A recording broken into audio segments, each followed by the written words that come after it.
வணக்க மக்களே, welcome to the venture show. இன்னைக்கு ஷோல நம்ம பார்க்க போறது டர்போ அப்படின்ற ஒரு மலையாள மூவியோட ரிவ்யூ. இந்த படம் பாத்தீங்கன்னா இந்த வீக்கெண்ட் தியேட்டர்ஸ்ல அவைலபிளா இருக்கு. இந்த படத்துல மம்முட்டி தான் லீட் கேரக்டர் ப்ளே பண்ணிருக்காரு.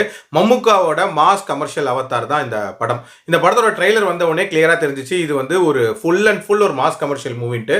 அதுக்கு ஏத்த மாதிரி தான் இந்த படத்தையுமே அமைச்சிருக்காங்க. எனக்கு இந்த படம் பார்க்கும்போது தமிழ்ல வந்த தூள் படத்தோட ஒரு சாயல் இருந்த மாதிரியான ஒரு ஃபீல் இருந்துச்சு. அதுல எப்படி ஹீரோ கிராமத்துல இருந்து நகரத்துக்கு வந்து ஒரு மிகப்பெரிய ஆளோட மோதுவாரோ அதே மாதிரி இதுலயுமே கிராமத்துல இருந்து வரக்கூடிய நம்ம மம்முட்டி ஒரு மிகப்பெரிய ஃபோர்ஸோட மோதுறாரு அப்படின்ற மாதிரி காட்டியிருப்பாங்க. ஆக்சுவலி மம்முட்டியோட ஃப்ரெண்டோட லவர் தான் அஞ்சனா. அஞ்சனாக்கும் தன்னோட ஃப்ரெண்டுக்கும் கல்யாணம் பண்ணி வைக்கலாம் அப்படின்றதுக்காக அஞ்சனாவை கூட்டிட்டு வருவாரு.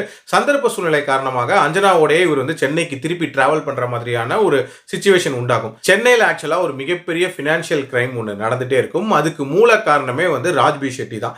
இவர் வந்து ஒரு மிகப்பெரிய பவர் ஹவுஸ் அப்படின்னே சொல்லலாம். அதாவது தமிழ்நாட்டோட ஆட்சி மாற்றத்தையே வந்து நிர்ணயிக்கக்கூடிய ஒரு நபரா அவர் இருக்காரு. ஸோ இப்படிப்பட்ட நபரை வந்து மம்முட்டியோட ஃப்ரெண்டு வந்து எக்ஸ்போஸ் பண்ண ட்ரை பண்றாரு.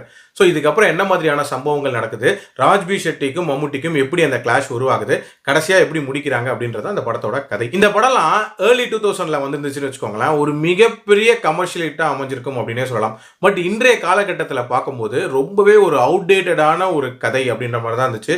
இன்ஃபேக்ட் ஸ்கிரீன் பிளேயுமே பார்த்தீங்கன்னா ரொம்ப அவுடேட்டடா அமைச்சிருப்பாங்க. இருந்தாலும் இந்த படம் பெருசா போர் அடிக்கல அப்படின்னே சொல்லலாம். ஸ்டார்டிங்ல இருந்து எண்ட் வரைக்கும் ஒரு மாதிரி எங்கேஜிங்கா தான் இருந்துச்சு. இன்ஃபேக்ட் நிறைய ஆக்ஷன் சீக்வன்சஸ் நல்லா கொரியோகிராஃப் பண்ணிருப்பாங்க.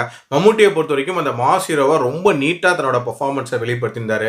அதே மாதிரி ராஜ்பி ஷெட்டியை பொறுத்த வரைக்கும் ஒரு ஸ்பெஷல் கிரெடிட் கொடுத்தே ஆகணும். சூப்பரான ஒரு வில்லனிசத்தை இதில் காட்டியிருப்பாரு. இன்ஃபேக்ட் ரொம்ப பவர்ஃபுல் ரோல் ரொம்பவே நீட்டா பண்ணியிருந்தாரு. அண்ட் டுவர்ட்ஸ் த எண்ட் ஒரு செகண்ட் பார்ட்டுக்கான லீட் அப்படின்றதுமே ஒரு மாதிரி சுவாரஸ்யமான முடிவாக தான் இருந்துச்சு.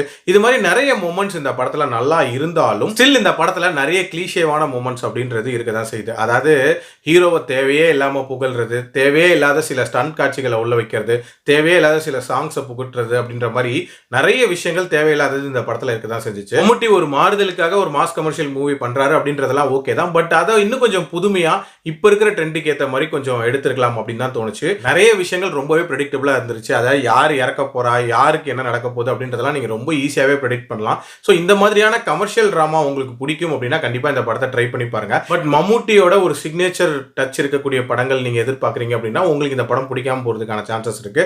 என்னோட ரேட்டிங் இந்த படத்துக்கு 2.75 அவுட் ஆஃப் 5. அடல் கண்டென்ட்டை பொறுத்த வரைக்கும் சில காட்சிகள் வயலண்டா இருக்குமே தவிர மற்றபடி பார்க்கலாம். மீண்டும் மற்ற விமர்சனத்தில் சந்திக்கிறேன். நன்றி, வணக்கம்.